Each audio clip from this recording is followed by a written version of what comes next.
Audio Jungle.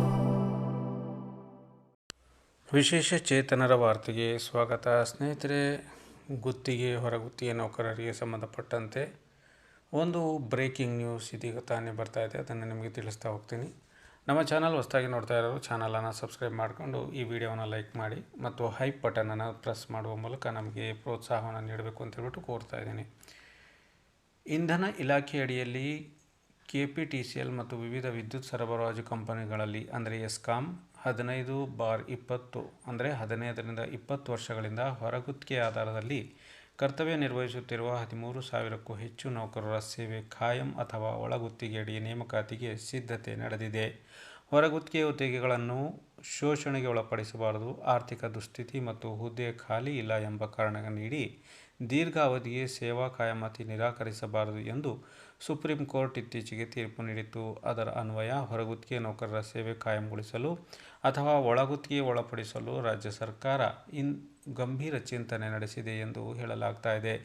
ಇಂಧನ, ಆರೋಗ್ಯ, ಗಣಿ ಮತ್ತು ಭೂವಿಜ್ಞಾನ ಸೇರಿದಂತೆ ಕೆಲವು ಇಲಾಖೆಗಳಲ್ಲಿ ಅತಿ ಹೆಚ್ಚಿನ ಸಂಖ್ಯೆಯಲ್ಲಿ ಹೊರಗುತ್ತಿಗೆ ನೌಕರರಿದ್ದಾರೆ. ಮೊದಲ ಹಂತದಲ್ಲಿ KPTCL ಮತ್ತು ವಿವಿಧ ಎಸ್ಕಾಂಗಳಲ್ಲಿರುವ ಸ್ಟೇಷನ್ ಆಪರೇಟರ್, ಸ್ಟೇಷನ್ ಸಹಾಯಕ, ಗ್ಯಾಂಗ್ಮ್ಯಾನ್, ಮೀಟರ್ ರೀಡರ್, ಚಾಲಕರಿಗೆ ಸೇವಾ ಭದ್ರತೆ ಒದಗಿಸುವ ಉದ್ದೇಶದಿಂದ ಕರ್ನಾಟಕ ವಿದ್ಯುತ್ ಪ್ರಸರಣ ನಿಗಮ ಲಿಮಿಟೆಡ್ ಹೊರಗುತ್ತಿಗೆ ಸಿಬ್ಬಂದಿ ಕ್ರಮಬದ್ಧಗೊಳಿಸುವಿಕೆ ಆದೇಶ 2025ರ ಕರಡು ಸಿದ್ಧಗೊಂಡಿದೆ.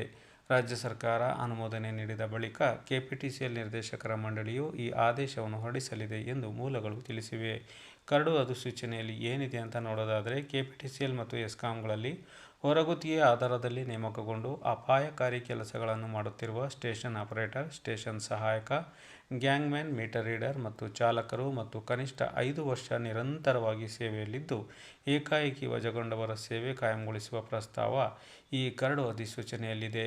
ಇಂಧನ ಇಲಾಖೆ, ಕಾನೂನು ಇಲಾಖೆ ಮತ್ತು ಕಾರ್ಮಿಕ ಇಲಾಖೆ ಅಧಿಕಾರಿಯನ್ನು ಒಳಗೊಂಡ ಪರಿಶೀಲನಾ ಸಮಿತಿಯನ್ನು ರಚಿಸುವ ಪ್ರಸ್ತಾವನೆಯಿದ್ದು, ಈ ಸಮಿತಿ ವಿವಿಧ ವರ್ಗಗಳಲ್ಲಿ ಕಾರ್ಯನಿರ್ವಹಿಸುತ್ತಿರುವ ಹೊರಗುತ್ತಿಗೆ ಸಿಬ್ಬಂದಿಯ ಜನ್ಮದಿನದ ದಾಖಲೆ, ಪ್ರಸ್ತುತ ಕಾರ್ಯನಿರ್ವಹಿಸುತ್ತಿರುವ ಹುದ್ದೆಯ ವರ್ಗ, ಆ ಹುದ್ದೆಗೆ ಸಿದ್ಧಪಡಿಸಿದ ಶೈಕ್ಷಣಿಕ ಅರ್ಹತೆಗಳು, ಪ್ರಮಾಣಪತ್ರ, ಜಾತಿ ಪ್ರಮಾಣಪತ್ರ, ಉದ್ಯೋಗ ನೋಂದಣಿ ಕಾರ್ಡ್ ಯಾವುದಾದರೂ ಇದ್ದರೆ, ಉದ್ಯೋಗಿ ಭವಿಷ್ಯ ನಿಧಿ ಖಾತೆ ಸಂಖ್ಯೆ, ದೈಹಿಕ ಸದೃಢತೆ ಪ್ರಮಾಣಪತ್ರ ಸೇರಿದಂತೆ ಅಗತ್ಯವಿರುವ ವಿವರವನ್ನು ಪಡೆದು ಪರಿಶೀಲಿಸಲಿದೆ.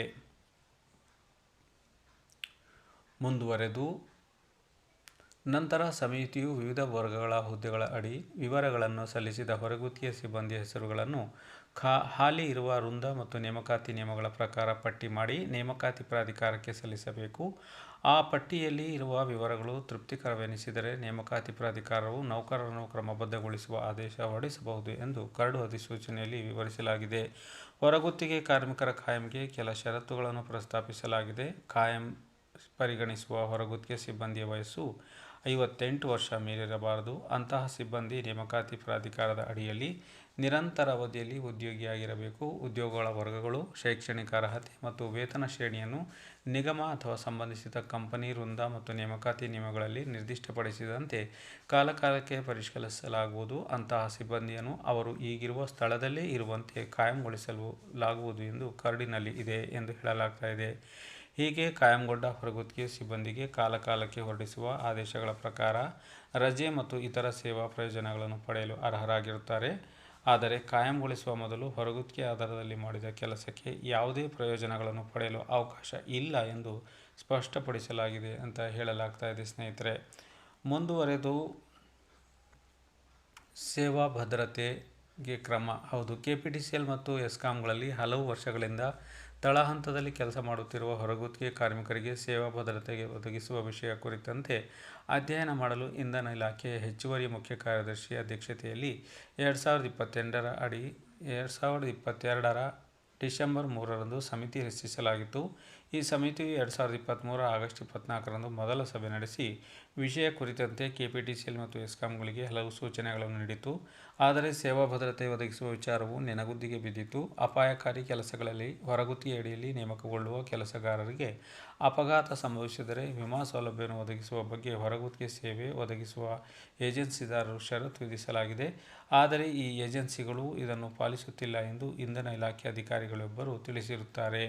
ಹಾಗಾದರೆ ಯಾರ್ಯಾರು ಎಷ್ಟು ಜನ ಇದ್ದಾರೆ ಅಂತ ನೋಡೋದಾದರೆ 6,300 ಸ್ಟೇಷನ್ ಆಪರೇಟರ್ಗಳಿದ್ದಾರೆ, 5,000 ಸ್ಟೇಷನ್ ಸಹಾಯಕರಿದ್ದಾರೆ, 1,800 ಗ್ಯಾಂಗ್ಮ್ಯಾನ್ಗಳಿದ್ದಾರೆ, 350 ಮೀಟರ್ ರೀಡರ್ಗಳಿದ್ದಾರೆ. ಇಷ್ಟು ಜನರಿಗೆ ಇನ್ನೇನು ಕೆಲವೇ ದಿನಗಳಲ್ಲಿ ಖಾಯಂ ಭಾಗ್ಯ ದೊರೆಯುವುದು ನಿಶ್ಚಿತವಾಗಿದೆ.